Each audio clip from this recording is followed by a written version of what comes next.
That old man fooled you. The Yakshini is a witch, and the lust of witches never ends, it only grows with time. Abhimanyu tried to explain to Yug, look, in a village there are thousands, even lakhs of stories, but only a few are ever true.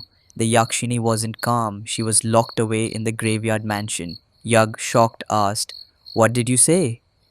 She was imprisoned in the graveyard mansion, Kachhua explained. Yes, Yug, Grandma told me. 13 years ago, after your father died, the villagers decided to seal the graveyard mansion because everyone believed that since the time of the British, it had been the Yakshini's second home. When your father died, your elder uncle, what's his name again? Yug made a face. Dilip, he said, clearly hating to even speak the name. Kachwa smiled. Yes, that's right. After your father's death, Uncle Dilip went there with some men to retrieve your father's body, but they never found it anywhere in the mansion. Only your father's writing room, where he used to sit and write stories, was covered in blood, blood everywhere. Yug, growing angry, said, I already know all this. What are you trying to tell me? Listen, Kachwa continued. Dilip uncle wanted to lock up the mansion too, but whenever he sent men to fasten the lock, they couldn't do it and they lost their lives instead. Their corpses were found completely drained of blood, not a single drop left, and yet without a single scratch. Only their hearts were missing. Tell me, could a human do that? It was the Yakshini who killed anyone who tried to seal that mansion. Sweat formed on the foreheads of both Yug and Abhimanyu. Kachhua went on. Grandma said that to finally seal the graveyard mansion, a priest, a father, and a Maulana were called to a place where a temple, a mosque, and a church stand side by side. Using their sacred powers, they locked the mansion. But he paused. Yug wiped his forehead. But what? Tell us. Kachwa took a deep breath. All three had to give up their lives. To imprison a spirit, you must sacrifice what it loves most. The Yakshini loved men, so to protect the village, those three holy men offered their own lives after sealing the mansion. Yag said in disbelief, but how could the Yakshini do that? Father always said she was a good woman. What? A good Yakshini? Kachwa interrupted. Tell me, can a witch ever be good? A witch can never wish anyone well. But my father said she was good, Yug insisted. She was cursed, and that curse turned her into a witch. Abhimanyu supported him. Yes, I've read that Yakshinis come from another realm, like celestial nymphs, and are worshipped like goddesses. I don't know how this one turned evil. Kachwa grew irritated. I don't care for your nonsense. I'm telling you what the whole village believes, that the Yakshini is an evil witch. And don't change the subject. The real issue is that you two should never have opened the graveyard mansion's door.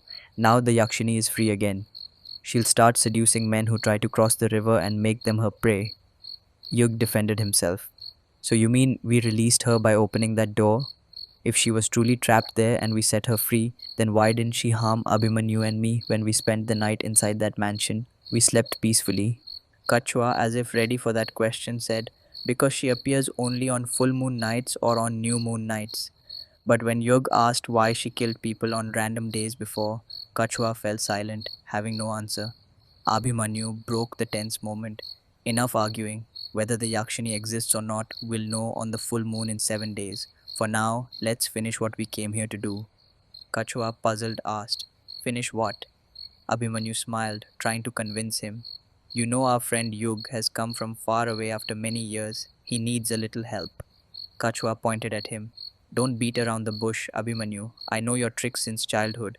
You only talk sweetly when you want something. Tell me straight, what do you need?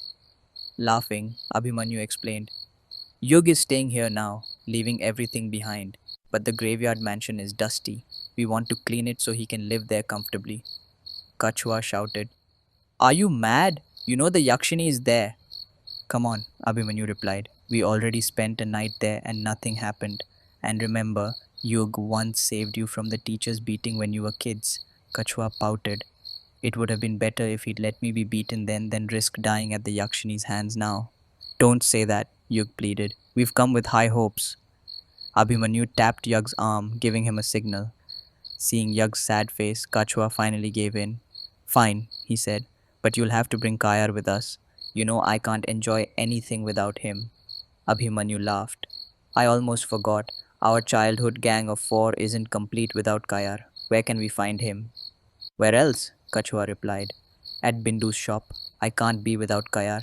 And Kayar can't be without Bindu. Yug frowned. I remember Kayar, but who's Bindu? I can't recall anything about him. Abhimanyu teased. What? You forgot Bindu? No, not forgot, Yug said. I just don't remember anything about him for some reason. Come on then, Kachhua said. When you see Bindu, it will all come back. With that, Yug, Kachhua, and Abhimanyu set off toward Bindu's shop.